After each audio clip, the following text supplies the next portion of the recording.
Hello and welcome back to Ame's Bookshelf. I am Teresa Garcia, also known as Amehana Arashi, and while I can still sit up, I am going to be catching up on the video book reviews for the Prime Insurgency.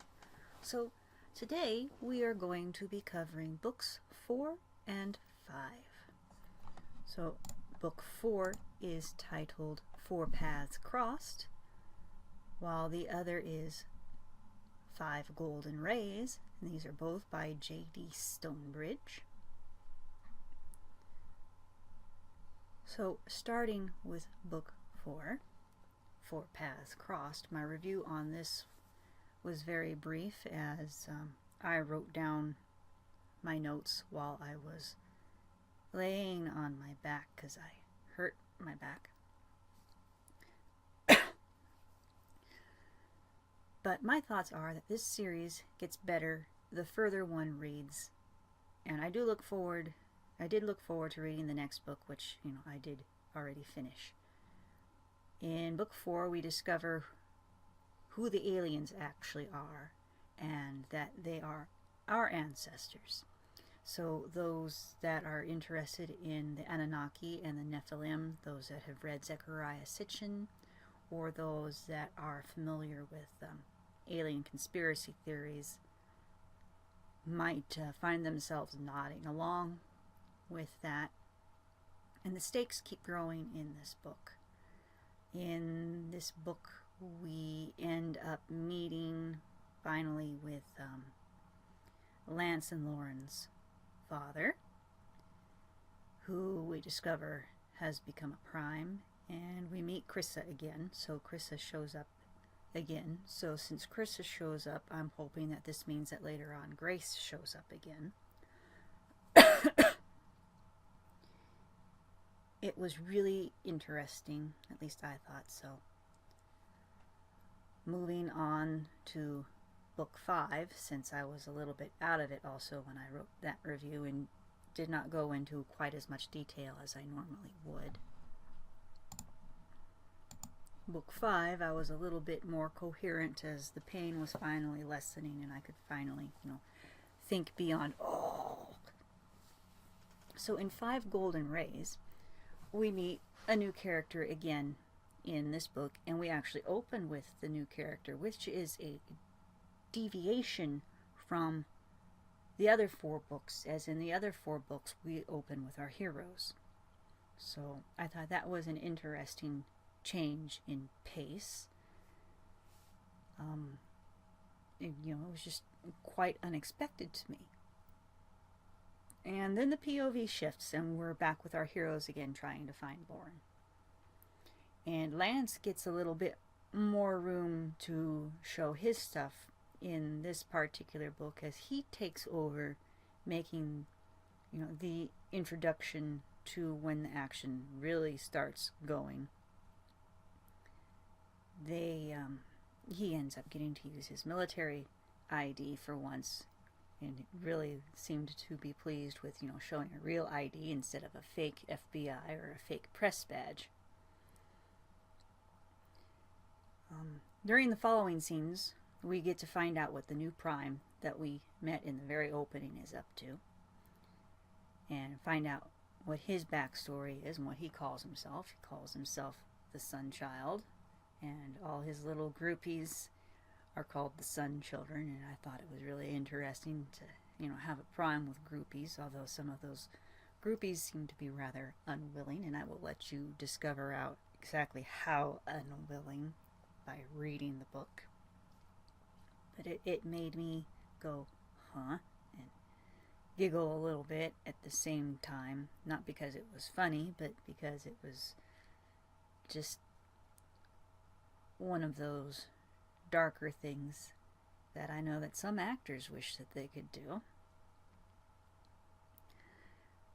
As the story is unfolding, the way it's unfolding, I think is making the boys have to think faster on their feet and trust each other more, which is really interesting given the fact that, you've got the big brother and boyfriend dynamic, and so there's normally going to be friction there. So they've really got to, trust each other and each other's motives, which is interesting. Because there's some stuff that kind of maybe calls Tony into question just slightly, because everybody's human, so everybody has that little thing in them where they could possibly turn. So I found that really interesting.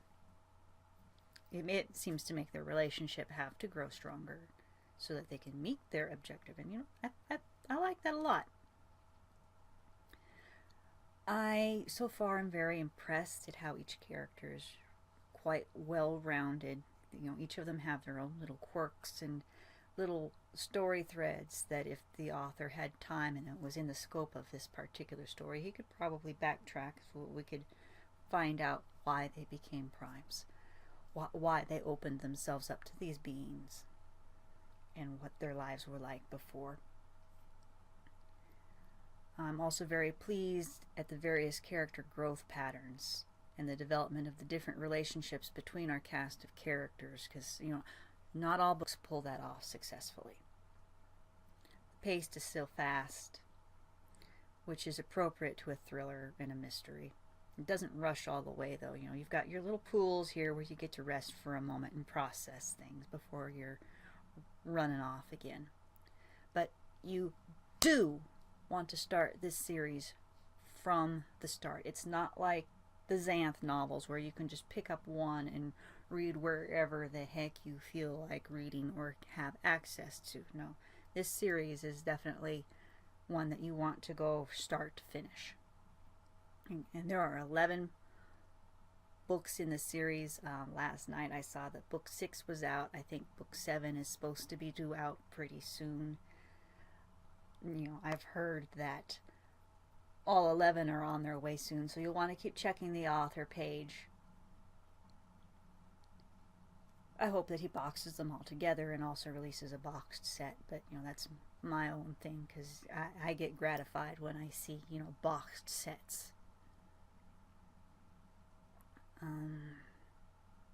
And I think that's pretty much it for catching up today.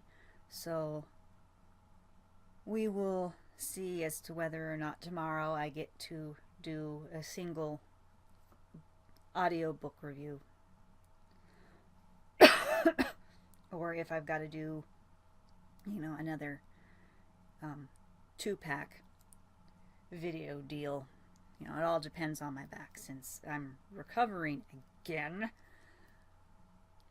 I am trying not to put too much stress on my back. So that means, a lot of sitting propped up or laying down and just letting my spine be. So, I will see you again when I see you again. I hope that you enjoy these videos after I get the video reviews done. I will probably be returning to my more normal fare. It's coming up time soon to do the compilation of this month's poetry, and I am working on the next meditation video to release. I do have a nature video to put up at some point in time soon. If you would like to see some of the videos a bit early, then you might consider signing up for my Patreon. And again, I will see you later on. Thank you very much for watching and for listening.